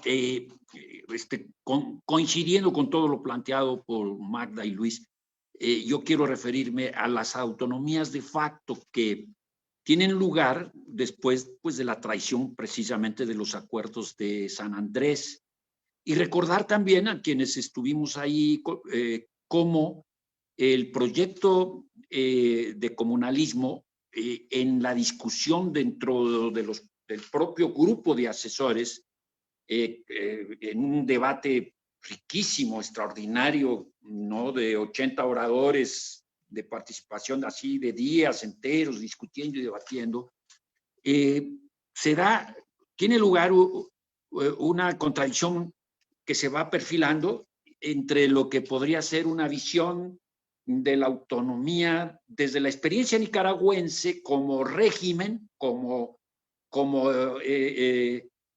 establecida desde una reforma constitucional que estableciera varios niveles, ¿no?, la localidad, la municipalidad, el Estado y la Federación, y entonces una especie de negociación de competencias de las autonomías, que fue lo que se estableció en Nicaragua a través de una reforma constitucional y un estatuto de autonomía, y lo que triunfa en el debate no es esa visión hasta cierto punto estadólatra o estatista, sino es una visión que usando una metáfora, es como una sábana que se acomoda en un cuerpo que está recostado, en donde la sábana va a adquirir pues el perfil del cuerpo que está ahí, de tal manera que lo que se acepta en el debate es el comunalismo, y es precisamente ahí que Floriberto y todos los que representaban esta corriente, hoy, pues en el otro lado del INPI, pusieron como su contribución a lo que después se acuerda en San Andrés. Entonces, esto tiene que ver con la última pregunta sobre el papel de Díaz Polanco. Él y su grupo pues rebaten estos acuerdos y escriben una carta que da lugar a una reunión con el EZLN. Y bueno, lo que tiene después como consecuencia la escritura de un documento que se ha olvidado, que se llama Punto y Seguido, en donde los zapatistas establecen que los acuerdos de San Andrés son un punto y seguido, no es el punto final de un proceso, sino un punto y seguido, ¿no? Y bueno, creo que esto es muy importante. Ahí en el libro se relata todo esto, particularmente en la parte donde toca los acuerdos de San Andrés y este debate que se conoció poco fuera del diálogo y que establece pues los campos que después se van delineando hacia hacia los actuales polos, digamos, del debate, ¿no? Lo que es el campo de una participación activa dentro de la lucha del EZ, Congreso Nacional Indígena, y lo que es el campo pues de los ideólogos o intelectuales o la academia de la Cuarta Transformación.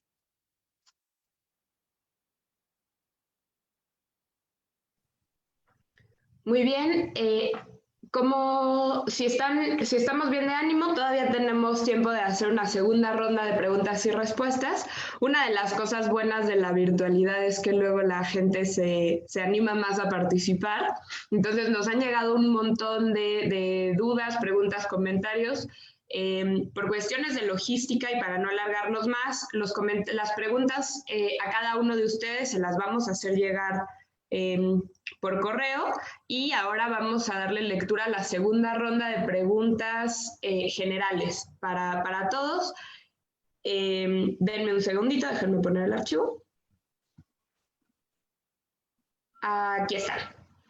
Nos llegan preguntas vía Zoom. En el marco de la pandemia y del seguimiento del modelo neoliberal que sigue oprimiendo a los pueblos originarios, implantando los megaproyectos de muerte, ¿cuál es la importancia de la lucha por las autonomías y cuáles consideran que son las dificultades en el contexto actual?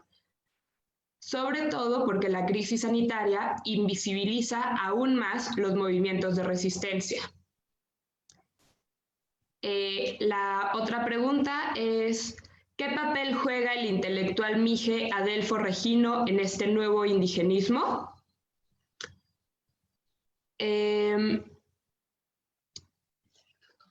Una pregunta más es similar, dice por Zoom, ¿alguna opinión sobre el papel crítico de Víctor Manuel Toledo en el gabinete de la 4T y sus megaproyectos? Y por último, una pregunta que nos llega por Facebook dice, ¿y la propuesta de crear una instancia de representación indígena similar al CNI desde el Plan Nacional de Desarrollo del INPI? Me imagino que ¿qué opinión nos merece esa propuesta? Será la pregunta. Mismo formato, quien quiera contestar, no todos tienen que responder, ni responder a todas, pero quien quiera contestar, levanta la mano y tiene la palabra.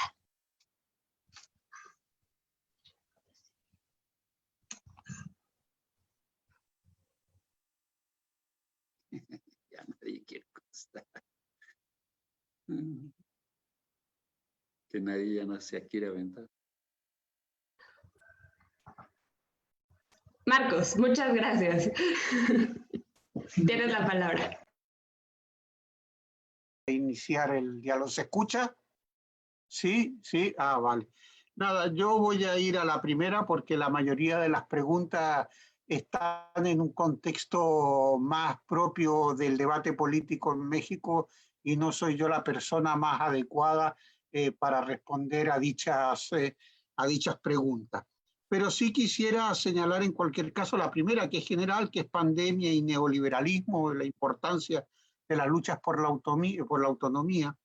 Retomar también es cierto que la autonomía no es una panacea ya en cierta medida. ¿Qué tipo de autonomía? Porque puede ser una autonomía administrativa.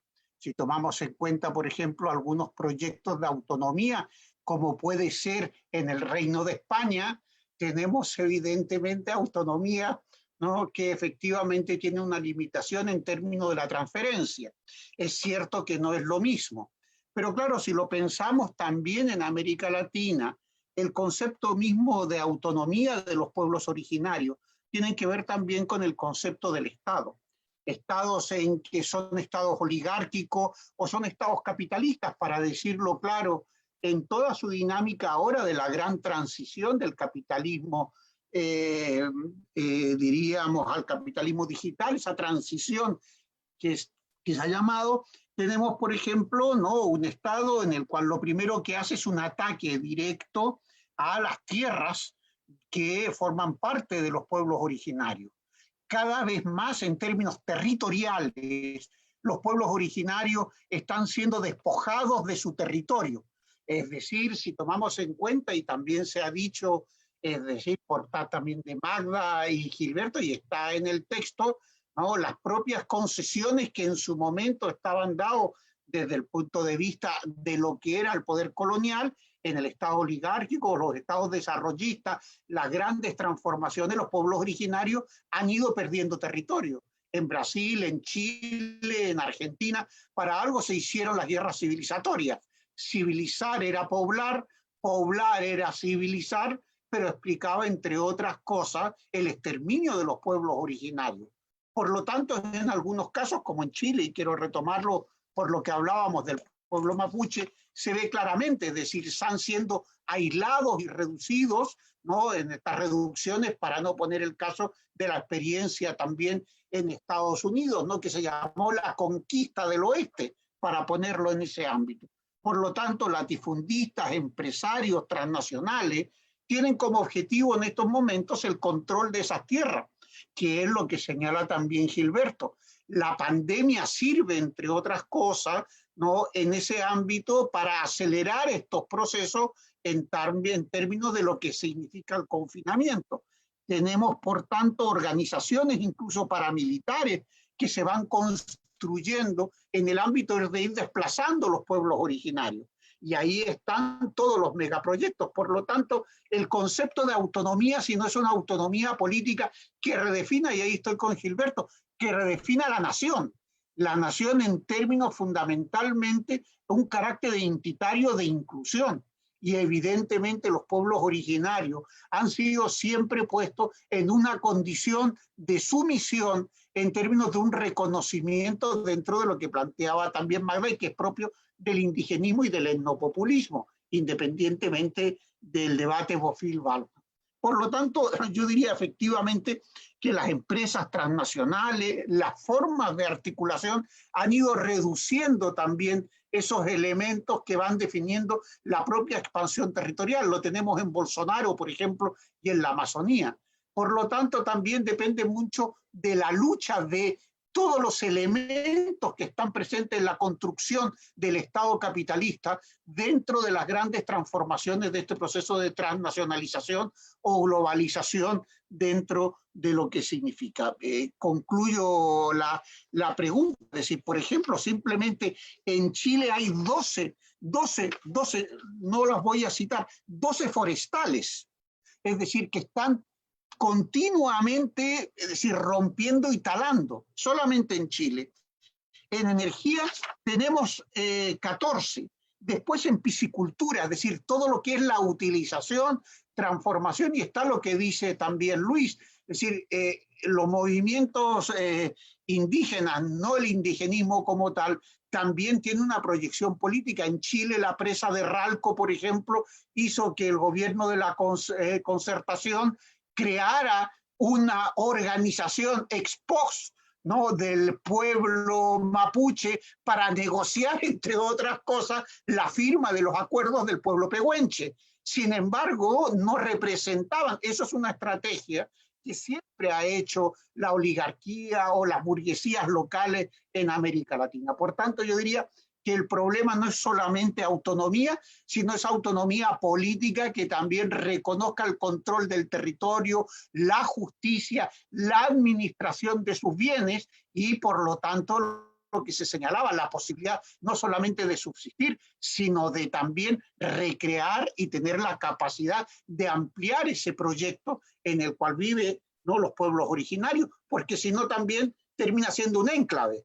O sea, un enclave que puede ser utilizado desde una perspectiva diciendo, no, nosotros, pero si no hay, y eso es importante, una redefinición del Estado en términos de qué es la nación, que identifica territorialmente esa diversidad, tenemos un Estado monoétnico donde el colonialismo interno se redefine bajo otros criterios. Es el nuevo indigenismo, si lo queremos poner en ese ámbito, en la transnacionalización. Yo diría, por tanto, que es un debate abierto, que no es un elemento de la autonomía en cuanto tal, sino los contenidos de esa autonomía en términos de la redefinición de una constitución. Termino diciendo el caso simplemente de Bolivia.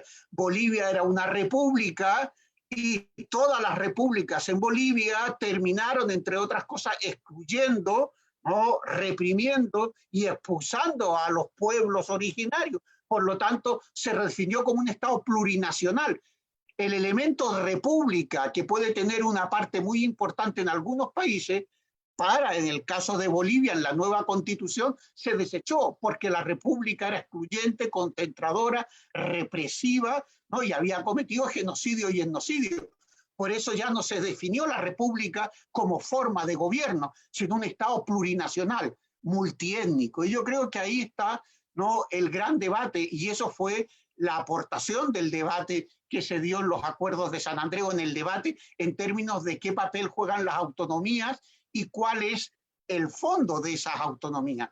No basta con una autonomía administrativa, sino hay que generar elementos políticos, de justicia, de transformación y también de mantenimiento de los recursos, es decir, de una explotación de esos pueblos, de sus recursos, lo cual significa también una negociación dentro de las formas, ¿no?, de las relaciones de producción que se pueden dar con el Estado. Pero si el Estado es capitalista, en sus distintas formas, no pensemos que la autonomía soluciona el problema. La autonomía, al contrario, es decir, es justamente un factor de problema para el propio Estado. Y lo que va a hacer es la política contrainsurgente, que es de hecho lo que está haciendo, eliminar todo aquello que evidentemente implique formas de articulación y de explotación que no respondan a la lógica del capitalismo, es decir, y por tanto por eso el carácter anticapitalista que está presente también en esa lógica y en esa dinámica. La pandemia yo creo que es una buena excusa, no quiero decir que, no estoy hablando de teoría conspirativa o conspiranoica, es una buena excusa para, entre otras cosas, realizar políticas de transición y de transformación que obviamente, o sea, tienen como objetivo asentar la política de los megaproyectos y ponerlo fundamentalmente como algo a posteriori que nos va a permitir en esa nueva normalidad o en esa nueva transición ecológica inventarse el modo de producción ecológico, es decir, ya no tenemos capitalismo, tenemos modo de producción ecológico donde las relaciones de explotación desaparecen y lo que define fundamentalmente la lógica de las comunidades también son esas relaciones de explotación. Y evidentemente ahí se produce, ¿no?, un quiebre entre ese Estado capitalista, neoligárquico o como lo queramos llamar, ¿no?, y las luchas de resistencia de los pueblos originarios que se articulan sobre la base de la comunidad, entendido también en el bien común y en el interés que definen esa transformación.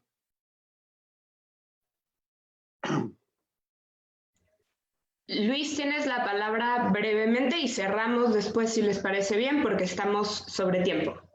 Brevísimamente, la pregunta ¿es el gobierno de la Cuarta Transformación un gobierno en disputa?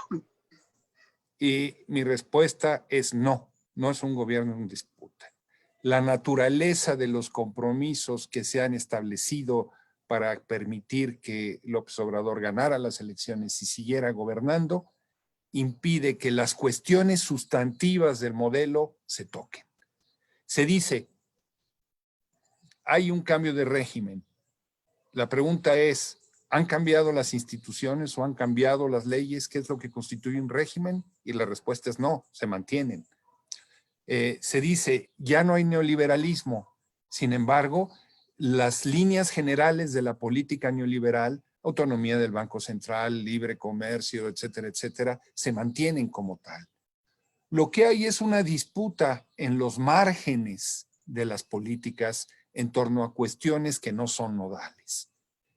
Pero en lo que es el corazón del proyecto de la 4T, no hay disputa ni hay campo de acción. Los grandes macroproyectos se mantienen y no hay ahí un terreno de negociación. Alrededor de la soberanía energética, todo aquello que se oponga a la soberanía energética y que pase por los territorios indígenas va a ser hecho a un lado. Esto responde el papel que gentes como Adelfo Regino o como Víctor Manuel Toledo pueden jugar. Juegan en la periferia del sistema, no en el terreno de las grandes decisiones. Las grandes decisiones son tomadas por el gran capital y el gran capital transnacional, y eso no está en juego en la 4T. Contundente, maravilloso. Muchas gracias a todos por sus respuestas. Gilberto, si tú tienes ganas de cerrar con algo, te damos la palabra, y si no, pasamos ya al cierre. Bueno, otra vez, vuelta, de nueva cuenta, muchas gracias a la editorial, muchas gracias a los panelistas. Para mí ha sido una maravillosa presentación. Yo espero que este libro pues pueda ser útil a las luchas de nuestros hermanas y hermanos en cada uno de sus ámbitos y en cada una de sus trincheras. Gracias, Laura. Gracias, Juan. Pues muchísimas gracias a todos, a todas las ponentes. En la editorial nos sumamos a ese deseo y ese anhelo de que este libro pueda ser utilizado como una herramienta de lucha, como una herramienta pedagógica que circule por todos lados. Entonces, bueno, no olviden que si quieren adquirirlo en físico nos pueden escribir. Gracias a todas las personas que siguieron la transmisión, muy nutrida, a los que siguen todavía escuchando la sesión de preguntas y respuestas. Y bueno, les recordamos, si los ponentes están de acuerdo, este video se quedará colgado en nuestras redes para que todo el mundo pueda acceder a él, y probablemente lo pondremos y lo distribuiremos también en otros formatos, por ejemplo, solo en audio o quizá secciones más cortas para que más gente pueda acceder a ellos desde todos lados. Por último, bueno, seguramente comentarles que seguramente en el futuro vamos a liberar este libro gratuito en nuestras redes sociales, como lo hemos hecho con todos nuestros libros. Una vez que recuperamos, digamos, la inversión inicial, nos interesa que el libro le llegue a todo el mundo, ¿no? Y que nuestras dinámicas editoriales no estén solamente atravesadas por criterios también económicos. Entonces, bueno, pues espérenlo, adquiéranlo, difúndanlo, y muchísimas gracias a todas y a todos por su presencia. Síganos en redes también.